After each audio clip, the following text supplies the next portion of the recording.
D3 TV, la chaîne du divertissement avec des films et séries inédits, des émissions innovantes et interactives, des magazines captivants et enrichissants. D3 TV, la chaîne authentique.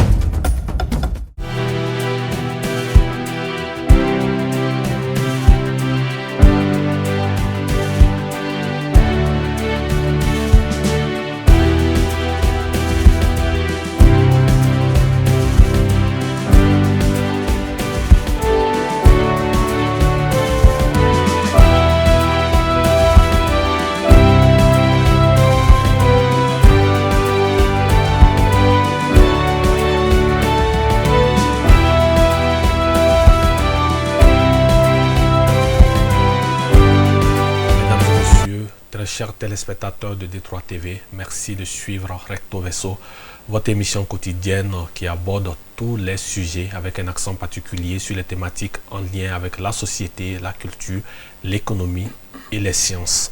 Aujourd'hui, sur ce plateau, nous abordons l'épineuse question de l'esclavage par ascendance, un sujet sensible qui divise les opinions.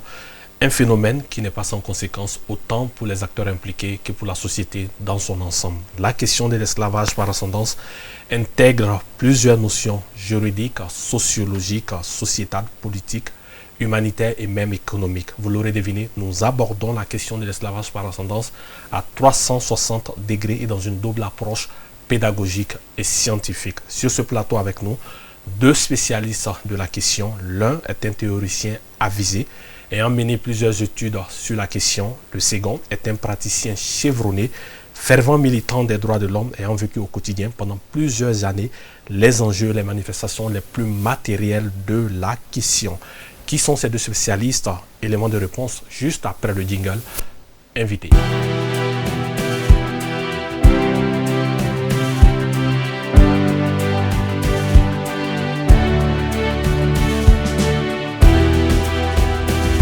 Monsieur Hagibou Boiré, vous êtes juriste, ancien président de la Commission nationale des droits de l'homme.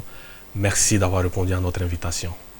Je vous en prie, c'est avec beaucoup de bonheur que je réponds à cette invitation au regard du promoteur de vraiment cette chaîne qui a de beaux jours devant, j'imagine déjà. Merci de l'invitation. Merci, Monsieur le Président. Je voudrais peut-être vous, avec ce recul, vous avez quitté la tête de la Commission nationale des droits de l'homme il y a quelques mois.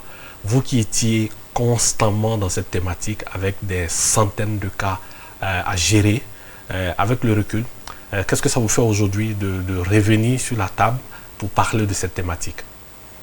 C'est avec beaucoup d'émotion. Au même moment, c'est avec un réel plaisir que j'aborde la question de l'esclavage, comme toutes les autres questions de violation des droits de l'homme ou de protection des droits de l'homme. Il est vrai qu'on a dépensé beaucoup d'énergie dans le cadre de cette lutte, la lutte contre ces fléaux. Donc c'est vraiment un devoir, à chaque fois qu'il y a une invitation pour débattre de la question, de revenir. Et ça me replonge, comme vous le dites, dans mes souvenirs, au four et au moulin, à la CNDH, malgré les pressions, malgré les injures, malgré les invectives, bref, malgré les contraintes réelles. Donc c'est vraiment un plaisir. Docteur Tandigora Foudié, vous êtes enseignant-chercheur à l'université Yambo-Olegem de Bamako. Vous avez mené de nombreuses études sur cette question. Est-ce que vous avez l'impression que le dossier a été vidé, pour reprendre cette expression des juges? Oh, bon, pas du tout, parce qu'il s'agit de pratiques sociales et des dynamiques qui peuvent évoluer d'un moment à l'autre, d'une contrée à l'autre. Certes, il y a eu la question à tous les niveaux qui a été débattue. Donc, on a parlé de ce cas-là dans beaucoup de niveaux politiques, institutionnels.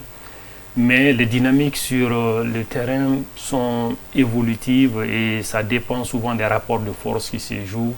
Donc, la question, elle est toujours brûlante. Elle est toujours d'actualité, ça doit toujours nous préoccuper.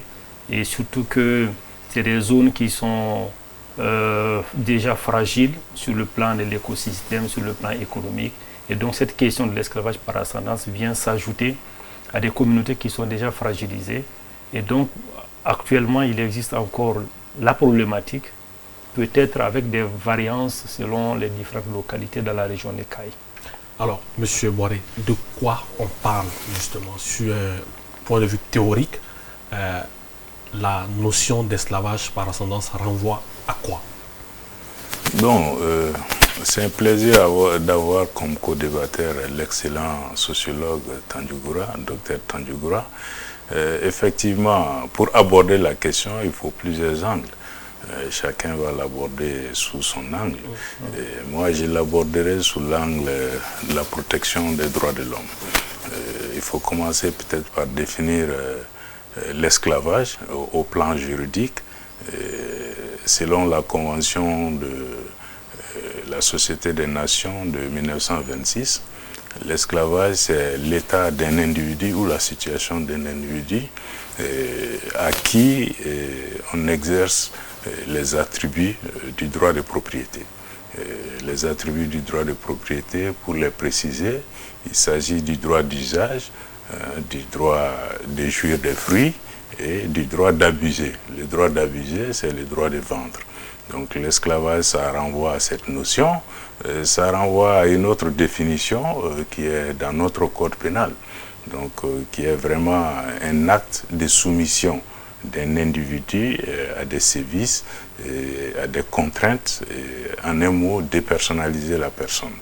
Donc l'esclavage, de mon point de vue, renvoie à ces concepts. Théoriquement, l'esclavage existe depuis la nuit des temps. Mais ce que nous allons aborder ici, c'est certainement la question de l'esclavage par ascendance. La question de l'esclavage par ascendance, comme l'a évoqué déjà le docteur Tandjougoura, c'est dans un certain nombre de contrées de notre pays. Et ça renvoie vraiment à des sévices, à des exactions, à des actes de torture, à des actes de barbarie. Et le souvenir me revient encore comme si c'était hier. Quand j'étais à la CNDH, paix à l'âme de toutes ces victimes, dont certains ont perdu carrément l'âme sous les sévices de cette pratique ignoble. Docteur Tandjougoura, une tentative de définition sur le plan juridique, au-delà, quelles peuvent être les manifestations matérielles d'un point de vue sociologique sur cette question? Alors, d'abord, avant d'arriver aux manifestations, je voudrais juste préciser, disons, ajouter à ce que M. Boiré vient de dire. En fait, bon, c'est une pratique qui consiste à maintenir des individus de façon immuable dans un statut servile et ils n'ont aucune chance de mobilité sociale. C'est-à-dire que lorsqu'ils naissent sous ce statut-là, du fait qu'ils l'ont par ascendance, ils ne peuvent pas prétendre s'émanciper. Ils sont sous tutelle, c'est des éternels mineurs, ils ne peuvent rien décider. Ils sont carrément sous tutelle. Donc c'est vraiment quelque chose qu'on ne peut pas enlever, même pas avec de l'argent, même pas avec la notoriété. Donc c'est une sorte de blocage à la fois sociologique, mais aussi à la fois économique, parce qu'il y a des biens qui sont liés à ça. L'accès à des biens, c'est lié aussi à ça. Donc c'est vraiment un blocage. C'est des individus qui ne sont pas pris à la guerre, mais qui sont bloqués du fait qu'ils sont supposés être descendants des gens qui ont un statut d'esclave. Ces manifestations sont diverses. D'abord, il y a sur le plan cérémoniel. Voilà, et quand il y a une cérémonie, les esclaves, les descendants d'esclaves ont l'obligation de faire les travaux cérémoniels. Par exemple, abattre un bœuf, dépecer un bœuf, ou bien quand il y a un mariage, vous devez être l'initiatrice nuptiale, voilà, ce qu'on appelle Mayomara dans nos langues. Ensuite, vous devez rester là-bas et même si cela doit durer plusieurs jours, d'un village à l'autre, vous avez l'obligation de suivre ça. Ensuite, ça se manifeste également par l'absence de propriété. C'est-à-dire que le champ vous est prêté, vous ne l'avez pas. C'est un prêt.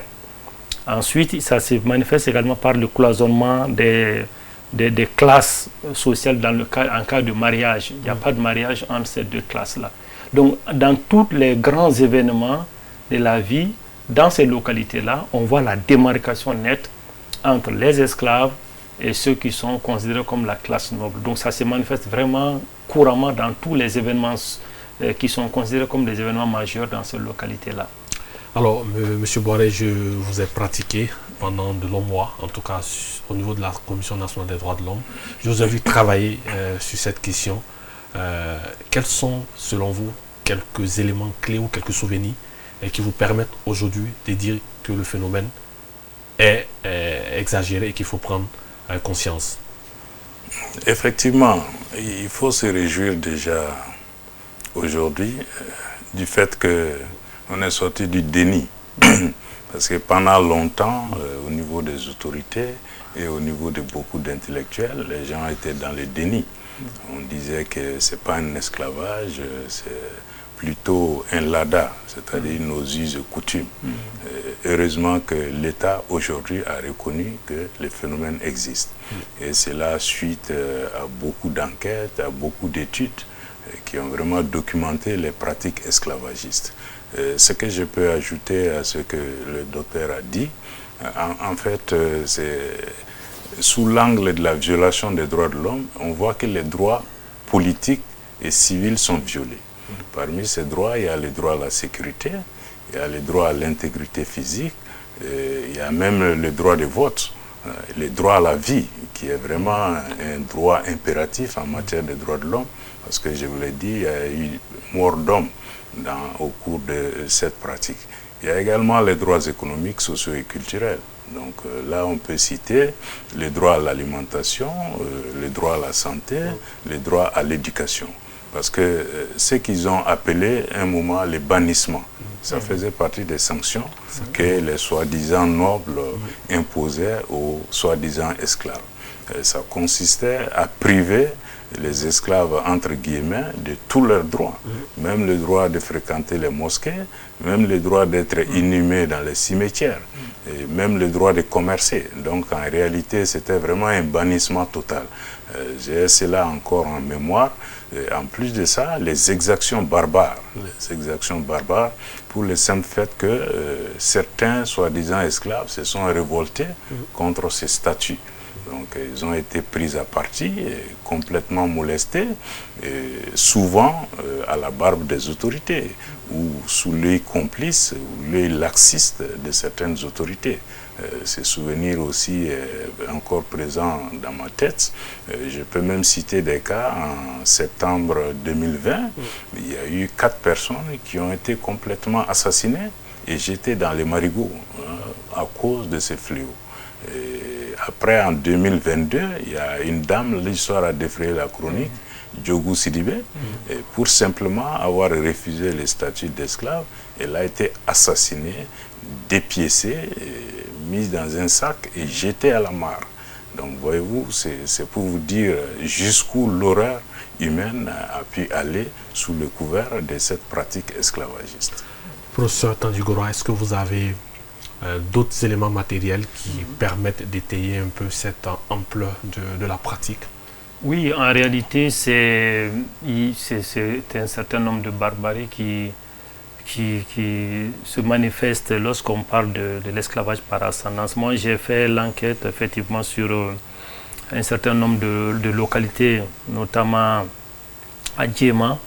Je me souviens qu'à Kainera, par exemple, c'est pas très loin de Djema, il y a des gens qui ont subi l'embargo, c'est-à-dire qu'il y a des femmes dont les maris et toute la communauté a refusé ce statut-là. Eh bien, on leur vend absolument rien du tout. C'est-à-dire que le boutiquier ne vous vend rien, le gars qui fait le taxi il ne vous prend pas, le gars qui vend de l'eau de forage il ne vous le vend pas. Donc, finalement, c'est des gens qui étaient obligés, cette dame était obligée d'aller à 9 km et à Djankounté pour faire leurs achats et puis retourner. Même si par compassion, il y a une connaissance qui te prenait en moto, la personne était obligée de te déposer quelques kilomètres avant le village pour ne pas subir la sanction décrétée par la chefferie locale. Je connais aussi des gens qui ont perdu des plantations fruitières, vraiment des hectares, qui ont été battus souvent à 100.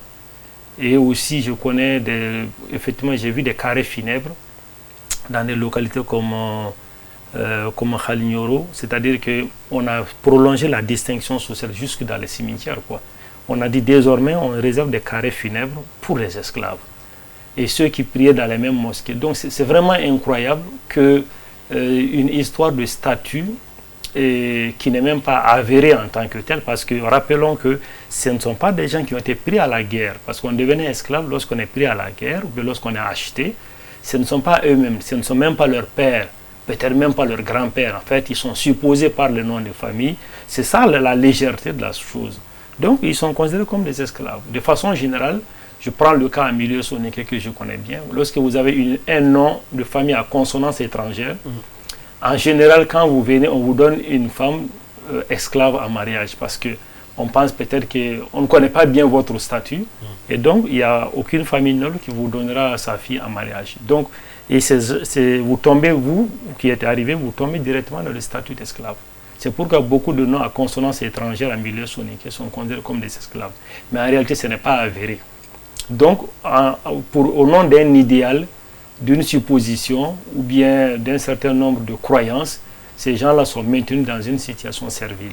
Et malheureusement, ça a éclaté en 2019, ça a été son paroxysme en 2019. Et je pense que ça s'est un peu calmé, mais la problématique existe toujours.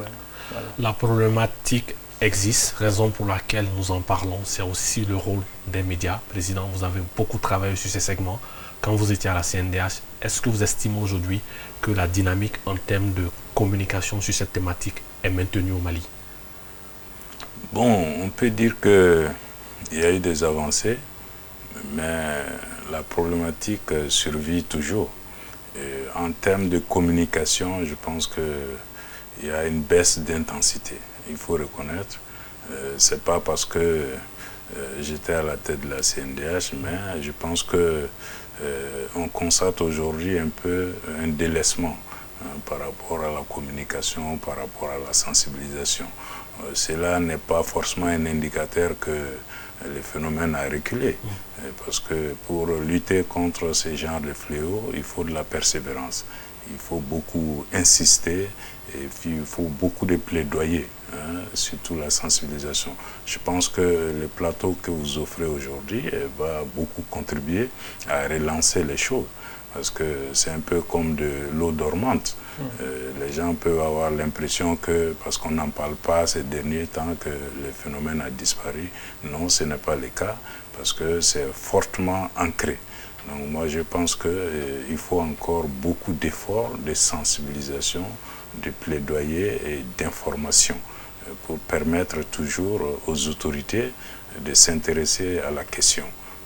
Parce qu'il y a eu des efforts du côté du gouvernement, peut-être qu'on en viendra. Exactement. Mais bon, ce n'est toujours pas suffisant. Okay. Voilà, mesdames et messieurs, introduit notre débat du jour. Nous revenons juste après le jingle Autopsie pour poser le débat de fond.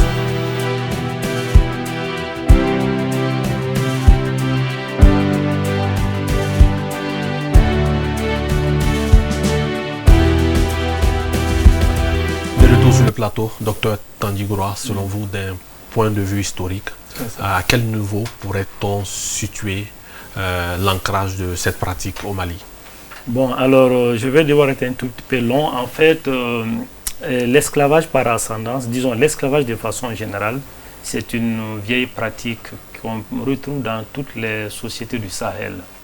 Parce que l'achat et la vente d'esclaves, c'est considéré comme une activité économique. D'ailleurs, si on regarde les vestiges de la région de Caï, à Médine, à côté de Caï, on retrouve un marché d'esclaves.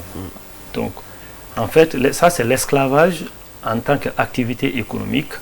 N'ayons pas honte de le dire, on a pratiqué l'esclavage. Les Soninké, par exemple, étaient de gros marchands d'esclaves. Des esclaves qui conduisaient de façon lointaine pour vendre et puis acheter des produits, etc. L'une des spécificités du commerce transsaharien, c'était le sel, les esclaves, la cola. Donc c'était un peu ça. Ce n'est pas quelque chose qui a commencé maintenant. Mais nous parlons d'esclavage par ascendance. Donc ceux qui ne sont pas des esclaves de naissance, qui ne sont pas capturés au combat, rien du tout, mais du fait qu'ils sont supposés descendre des gens, qui eux-mêmes descendent d'autres personnes, etc., sont considérés comme esclaves. Et donc certains s'appuient sur la religion. On pense que la religion aussi, puisque notamment l'islam, mais nos recherches nous ont mené à un démenti sur ça, parce que partout l'islam incite la libération des esclaves pour expier des péchés. Par exemple, quand tu commets par erreur un assassinat sur un croyant, ou bien quand tu romps le jeûne pendant le mois de Ramadan, donc tu dois soit nourrir des pauvres ou bien émanciper des esclaves. En fait, l'émancipation de l'esclave est citée plusieurs fois comme condition pour expier des péchés. Donc ça veut dire que l'islam incite les gens à la libération des esclaves et non à leur retenue. Maintenant, nos coutumes en tant que telles. Et donc ça s'est conservé au niveau des coutumes. Sinon pas la religion en tant que telle, c'est au niveau des coutumes qu'on l'a dû conserver. Pourquoi? Parce qu'il y a des avantages que certaines classes tiraient du fait que certains doivent rester esclaves, notamment le leadership politique, le droit sur l'économie, les produits, sur la terre, sur beaucoup de produits qui sont issus des biens communautaires. Donc pour ça, il faut maintenir des individus à des positions inférieures et d'autres à des positions supérieures. Donc ça a prévalu pendant des siècles. Alors on me dirait, mais pourquoi ça pose un problème maintenant? Pourquoi ça a surgi? Il faut reconnaître qu'on est à l'ère du numérique et c'est quelque chose qui est venu du côté de la diaspora. En tout cas, c'est une révolte de jeunesse. Parce qu'il y a des individus d'un certain âge. Bon, moi, je suis chercheur, je peux le dire, peut-être que Boiré ne pourra pas le dire, mais j'ai rencontré des individus d'un certain âge qui souhaitent rester sous statut servile, qui voulaient rester esclaves. Parce que selon eux, ils tirent beaucoup de dividendes de ça. C'est-à-dire qu'ils ont beaucoup d'avantages à rester esclaves. Mais par contre, pour les jeunes qui sont biberonnés aux réseaux sociaux, qui sont et ils aiment faire leur propre vie de leur façon, avoir les mêmes droits, pouvoir être représentatifs, être élus, etc., etc. Donc, ils veulent avoir les mêmes droits, le même regard. Donc, c'est absolument une révolution de jeunesse. Et donc, historiquement, on peut situer ça depuis la nuit des temps. Mais quand il y a eu la colonisation, en 1906, on a interdit l'esclavage. Le décret du 12 décembre 1906 a carrément interdit l'esclavage. C'est pour que c'était même interdit. Je pense que c'était ça l'argument des juristes. Ça n'existe même pas. Mais comme ça, c'est sur le plan juridique, mais sur le plan sociologique, la pratique a continué, fait de façon symbolique et de façon statutaire. Donc, on est venu à des pratiques maintenant qui sont coutumières et qui subsistent. Et c'est le plus difficile combat qu'il faut mener. Combattre les coutumes, arriver à les vaincre, ça prend du temps. C'est pourquoi ce n'est pas un petit combat, quoi. Alors, Président Boiré, est-ce que lutter contre cette pratique, c'est s'attaquer à nos coutumes? Bon, d'un point de vue juridique, je ne le crois pas. Mais pour rebondir un peu sur un aspect des propos du docteur, par rapport à la recrudescence du combat contre l'esclavage par ascendance, effectivement, il faut faire observer que dans les communautés où la pratique existe, les gens voyagent beaucoup. Donc, ils ont une diaspora importante. Donc, ce sont des gens qui ont duré en Europe, qui ont eu souvent à faire des mariages mixtes et qui ont fait des enfants à l'extérieur. Et ces enfants ne peuvent pas du tout imaginer que leur papa est traité comme esclave. Donc ça fait partie du déclic de la révolution ou de la révolte contre les statuts d'esclaves. Donc les parents même ont honte de dire à leurs enfants qu'au pays, nous sommes traités comme des esclaves. Parce que les enfants ne vont jamais tolérer cela. Ayant été branchés vraiment à la connexion, les réseaux sociaux, le modernisme, etc. Bon, maintenant, dire que s'attaquer à l'esclavage par ascendance, c'est s'attaquer à nos coutumes, moi je pense que c'est vraiment faire de l'amalgame. C'est faire de l'amalgame, même s'il faut reconnaître que pendant longtemps, il y a certains qui ont soutenu cette thèse, qui ont dit qu'il s'agit de nos us, il s'agit de nos coutumes. Et donc ceux qui sont en train de lutter contre l'esclavage, ce sont des gens qui sont mis en mission par l'Occident, qui prennent l'argent des ONG, etc. Mais il n'en est rien en réalité. Dans une république, il faut respecter les lois. La république est assise sur le respect des lois et des règlements. Les coutumes peuvent être considérées comme des sources de droit, mais à condition que ces coutumes ne contredisent pas la loi. Donc c'est de cette façon que nous voyons. Nous disons plutôt que l'une des causes profondes, c'est l'analphabétisme dans beaucoup de ces contrées, où les populations sont restées un peu dans une sorte d'obscurantisme et le monde, on peut dire entre guillemets, a évolué à leur insu. Parce que quand vous leur posez des questions lors des missions, ils croient dur comme fer et qui ont raison, et que aucune loi de la République ne peut les empêcher de pratiquer leurs us et coutumes. C'est cette perception qu'ils ont de la chose.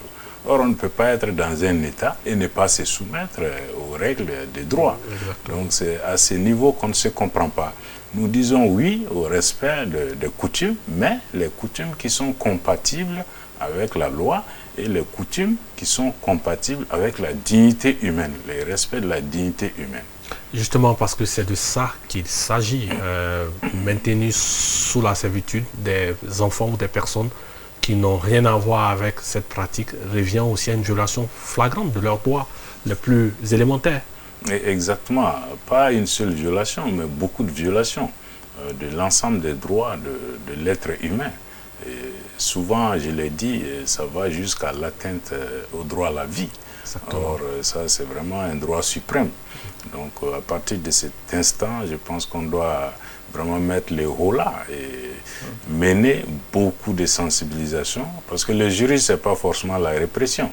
Le droit, ce n'est pas que mécanique. Exactement. Mais il faut sensibiliser les populations, leur faire comprendre qu'en ce 21e siècle, c'est même une honte que de parler de l'esclavage, quel que soit les suffixes qu'on ajoute par ascendance. Surtout dans un pays où on parle de souverainisme, et où nous disons on a quitté l'esclavage du blanc et on rejette tout du blanc. Et si dans notre propre pays, des Noirs considèrent des Noirs comme des esclaves, des compatriotes comme des esclaves, je me demande où est-ce qu'on va tirer cette cohérence, quoi. Exactement. Docteur Tandjigoura, et essayons de voir avec vous aujourd'hui les communautés, les zones géographiques concernées par cette pratique. Alors, bon, il y en a un peu partout, en tout cas pour la région des Cailles, on en trouve un peu partout, c'est-à-dire dans le Karta, on en retrouve aussi un peu dans le Gadiaga, dans le Guidima. Ce sont des localités soninké de la région des Cailles, c'est-à-dire qu'il y a l'emplacement de Bafoulabé, de Djema, de Djankounté, de Nyoro, et un peu aussi quand vous dépassez Cailles. Donc la région des Cailles, par excellence, on en trouve un peu partout, mais avec un accent plus prononcé en milieu soninké qu'en milieu kassounké ou malinké. Mais on en trouve aussi à l'extrême nord du Mali, on en trouve au nord, qui est aussi une sorte d'esclavage par ascendance, et beaucoup plus complaisant, je pense bien.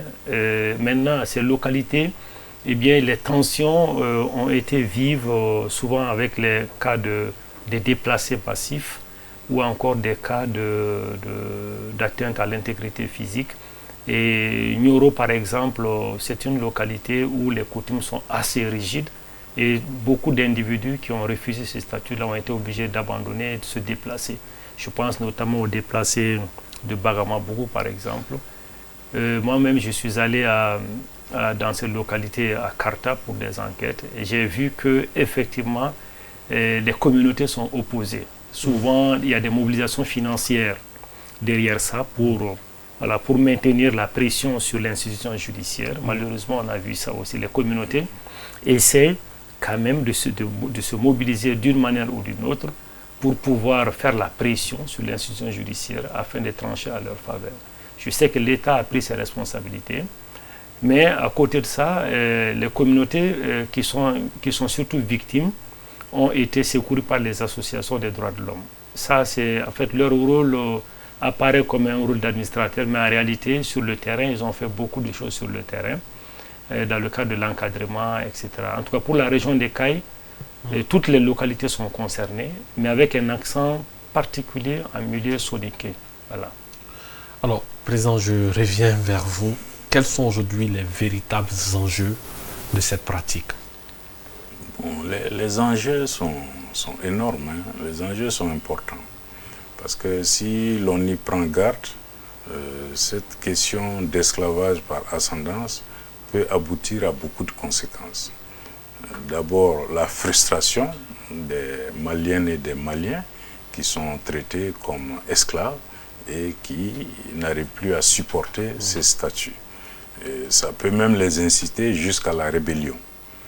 Jusqu'à la rébellion, des troubles à l'ordre public, porter atteinte à la cohésion sociale. Ça, c'est un enjeu très important.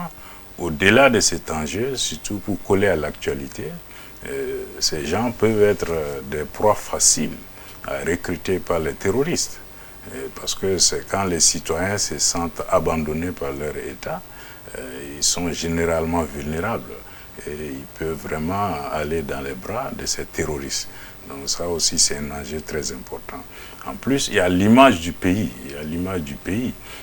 Les autorités, à un moment, nous ont dit clairement elles ne supportent pas qu'à l'extérieur, on dise qu'il y a l'esclavage au Mali. Donc, pour qu'on garde le silence. Mais en tant que défenseur des droits de l'homme, on ne peut pas garder le silence sur les cas de violation des droits de l'homme, quelles que soient les conséquences. Donc, c'est le discrédit également que ça jette sur le pays et son image. Et ça aussi, c'est un enjeu très important. Il y a des conséquences économiques également. C'est des bras valides qui vont finalement refuser de travailler pour la communauté, et qui vont protester et qui vont vraiment jouer la mauvaise foi pour ne pas servir la communauté. Donc moi, je pense que l'enjeu est de taille et ça doit pousser l'État à prendre davantage au sérieux les fléaux et à ne surtout pas accepter la thèse qui consiste à dire ce sont nos us et coutumes, quoi. Il faut plutôt sensibiliser les personnes qui continuent à défendre cette thèse, leur dire que en ce 21e siècle, un Malien ne peut pas traiter un autre Malien comme un esclave. Surtout qu'on est vraiment souverain maintenant, comme on l'a dit, on est panafricaniste. Il faut le dire, soi-disant au passage, aux États-Unis, nous avons eu des informations par rapport à une communauté noire qui vit là-bas et qui était vraiment prête à signer l'État du Mali pour le simple fait d'entendre que des Maliens sont en train de traiter d'autres Maliens d'esclaves et qu'eux, ils sont dans un pays où ils luttent contre le racisme et que les gens prêtent les flancs en Afrique, vraiment en discréditant leur combat ou en fragilisant leur combat. Et tout cela constitue l'enjeu de ce combat, quoi. Docteur Tandigora, sur le plan sociologique, sociétal et social, les dangers de cette pratique à court, moyen et long terme? Oui, en fait, il y a toujours des risques quand on marginalise une communauté, lorsqu'on la coupe de l'accès à la promotion sociale, l'accès aux ressources, etc.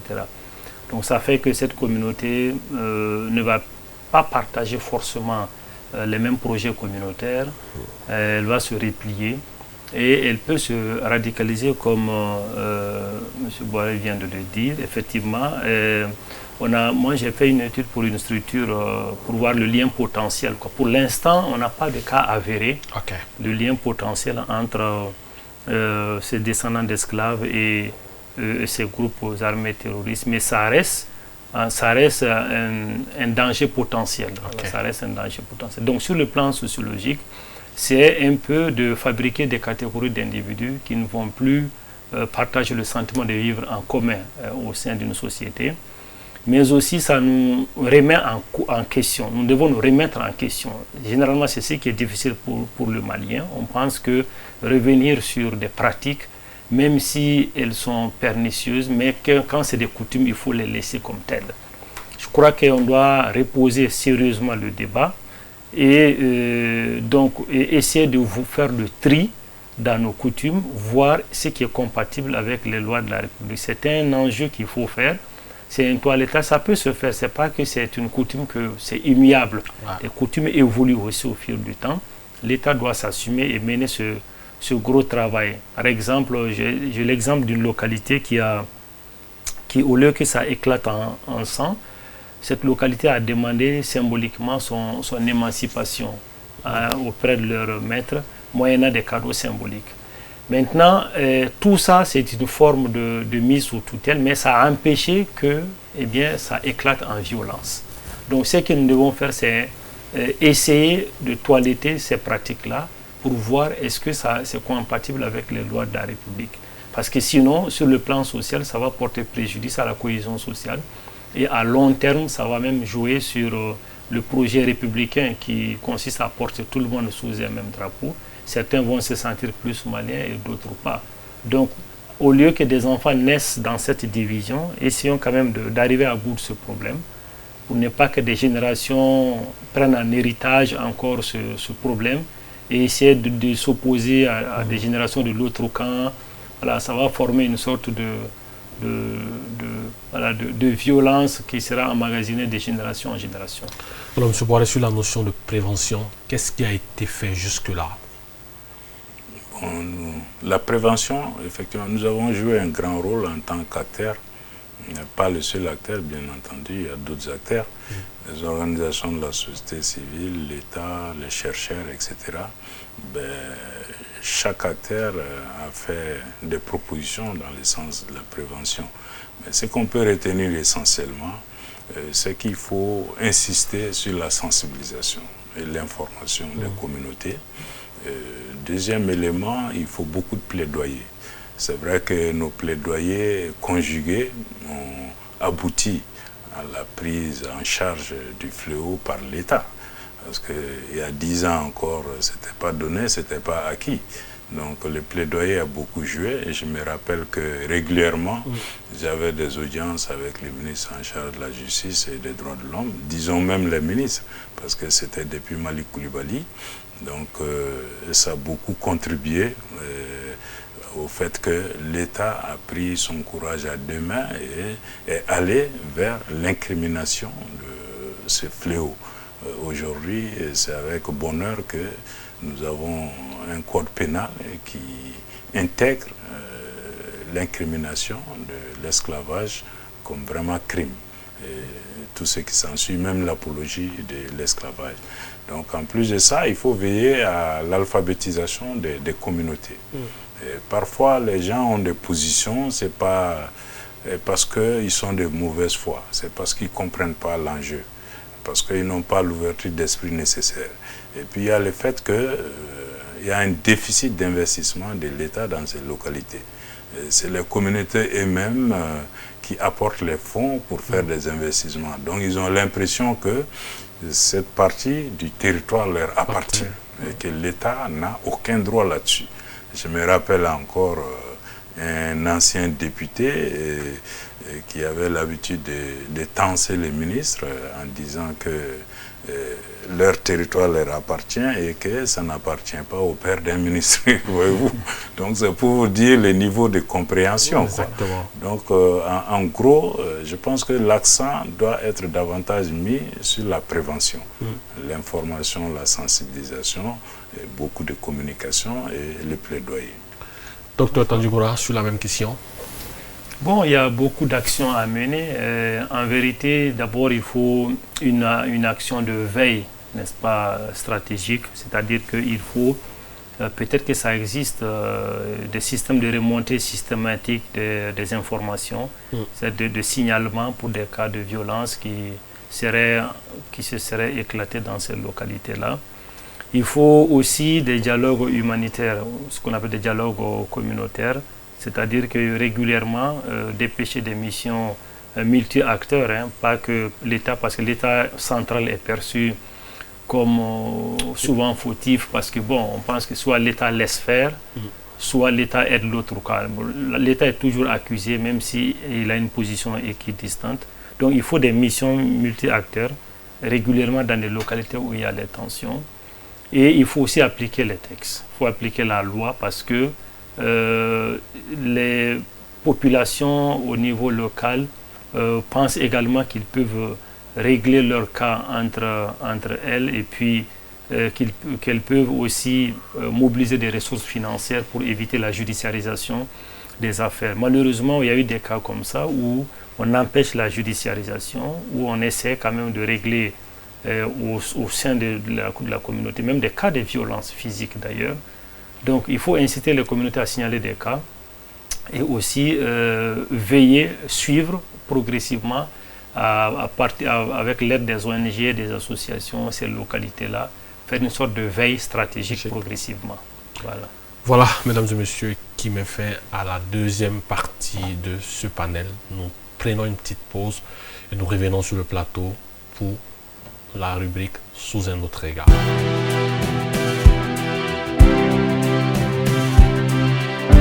Bien retour sur le plateau. Monsieur Boiré, selon vous, quels sont les défis structurels en matière de lutte contre l'esclavage par ascendance au Mali? Eh bien, je pense que lors du débat, on en a un peu parlé. Exactement. Oui, mais on peut revenir là-dessus. Les défis structurels, de mon point de vue, il y a d'abord les niveaux d'alphabétisation dans ces contrées-là. Parce que tant que les gens n'ont pas un certain niveau de culture d'alphabétisation, ils ont du mal à accepter qu'on ne doit plus pratiquer l'esclavage par ascendance.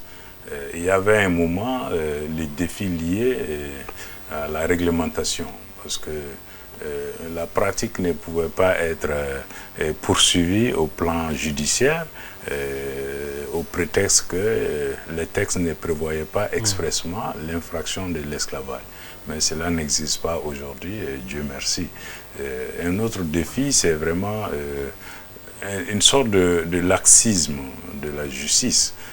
Même si à un certain moment, les ministres ont dû prendre des lettres circulaires pour exhorter les acteurs judiciaires à prendre au sérieux les fléaux et à vraiment juger dans les délais raisonnables toutes les infractions en lien avec cette pratique. Bon, maintenant, à ce jour, il faut le dire, il y a eu des avancées au plan juridique et judiciaire. L'adoption des nouveaux codes, le code de procédure pénale et le code pénal. Le code pénal qui a vraiment criminalisé la pratique de l'esclavage. Ça, c'est vraiment un grand ouf de soulagement. Vous imaginez aujourd'hui, la pratique est sanctionnée par 10 ans de réclusion, 10 ans d'emprisonnement. Et clairement, c'est dit, c'est la pratique de l'esclavage. Donc, au-delà de ça, il y a même l'apologie de l'esclavage, c'est-à-dire le fait de communiquer, de soutenir, est également sanctionné par le code pénal, de 5 ans d'emprisonnement et des amendes également. Donc ça, de ce point de vue, on peut dire que le dispositif juridique aujourd'hui permet de mener vraiment un combat sans relâche contre les fléaux. Mais toujours, en tant que défenseur des droits de l'homme, on s'empresse d'ajouter que la répression n'est pas la seule solution. Exactement. Il faut envisager d'autres mesures et essayer de trouver une solution à ces défis. Et puis que l'État s'intéresse davantage à ces localités en matière d'investissement. Parce que l'État est quasiment absent. Et toutes les réalisations, toutes les infrastructures que vous verrez dans ces localités, vous trouverez que ce sont les populations elles-mêmes qui ont apporté les fonds, tant de la diaspora que d'autres origines. Quoi. Alors, M. Tandigora, sur le défi de l'alphabétisation, il va sans dire qu'il y a un travail à faire. Alors, quelle peut être l'alternative pour prévenir ces cas d'incompréhension sur la thématique? Oui, en fait, je pense que c'est une réalité dans la zone de CAI précisément, où il y a eu un rejet de l'institution scolaire pendant très longtemps. Partir à l'école, c'était considéré comme une sorte de souillure sociale par certaines communautés dont les gens ne partaient pas à l'école. Oui, ça peut être, il y a des alternatives. Je pense que c'est le fonctionnement même de l'État central qu'il faut arriver à expliquer. Parce que ces populations pensent que ce sont nos esclaves. Ils réfléchissent comme ça. C'est notre communauté, c'est notre village, ce sont nos coutumes. Donc l'architecture même de l'État, son fonctionnement, son emprise sur le territoire national, ces aspects-là ne sont pas connus. Donc il faut peut-être que c'est par ignorance, comme M. Boiré le disait, ils sont convaincus qu'ils ont raison.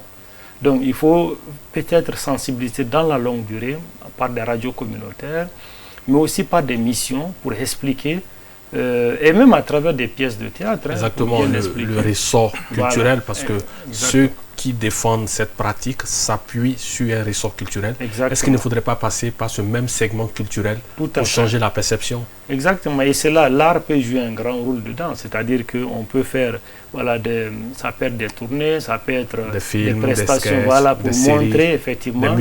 Des musiques pour montrer effectivement que vous avez tout faux, voici un peu comment ça se passe, voici le fonctionnement normal d'un pays, etc. Donc, je pense que c'est un travail de longue haleine, donc à tous les niveaux, que ce soit des chercheurs, des artistes, des cinéastes, des défenseurs des droits de l'homme, chacun a un rôle à jouer dans son segment afin de parvenir à faire ce déclic pour que le projet républicain soit approprié par tout un chacun, qu'on comprenne enfin que On ne peut pas avoir dans une république des gens qui ont un sous-statut, quoi. D'autres ont un statut plein. Voilà. Monsieur Boiré, dernière question pour vous. Vous y croyez? Ah oui, mais j'y crois. Je suis un éternel optimiste. Pour être défenseur des droits de l'homme, il faut s'armer d'optimisme. Ouais. Comme je le disais, on a fait des avancées significatives. Mais il faut reconnaître encore que les défis restent importants et qu'il faut maintenir le cap et continuer vraiment le combat. Surtout, il ne faut pas baisser les bras, comme je l'ai dit, parce qu'il y a une sorte d'accalmie et croire que le phénomène a pris fin. Non, je pense qu'il faut redoubler même d'efforts pendant qu'il y a l'accalmie. C'est la période propice pour les pourparlers. C'est pourquoi à un certain moment, on avait préconisé les états généraux sur l'esclavage, en invitant toutes les communautés, y compris la diaspora, pour débattre entre Maliens de la question et de fond en comble, sans sujet tabou. Je pense qu'avec ce genre de solutions et de préconisations, on peut observer d'autres avancées. Donc, bref, je suis optimiste, j'y crois. Et je pense qu'il y aura un Mali où tous les Maliens vont naître libres et égaux devant la loi, comme le proclame notre Constitution, qui est la loi fondamentale du pays. Voilà. Docteur Tandjigora, vous y croyez? Naturellement que vous y croyez.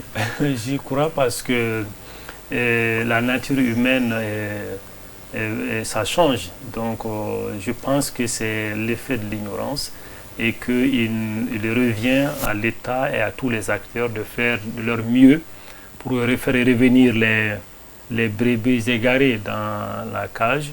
Et je pense que c'est jouable lorsque nous conjuguons nos efforts ensemble, tous les acteurs, à tous les niveaux. C'est quand on relâche qu'effectivement, il peut y avoir des sursauts par moment. Donc, je pense qu'on fera des progrès, en plus des progrès déjà réalisés, comme M. Boiré le disait. Il y a eu vraiment des progrès, parce qu'il y avait le déni. Il y a eu la loi, il y a eu une accalmie. Donc, on est en train de progresser, même si c'est à petits pas. Donc, continuons cet effort-là. Je pense qu'au bout du fil, il y a le succès. Voilà. Au bout du fil, il y a le succès. Nous y croyons fermement, nous aussi, ici à Détroit.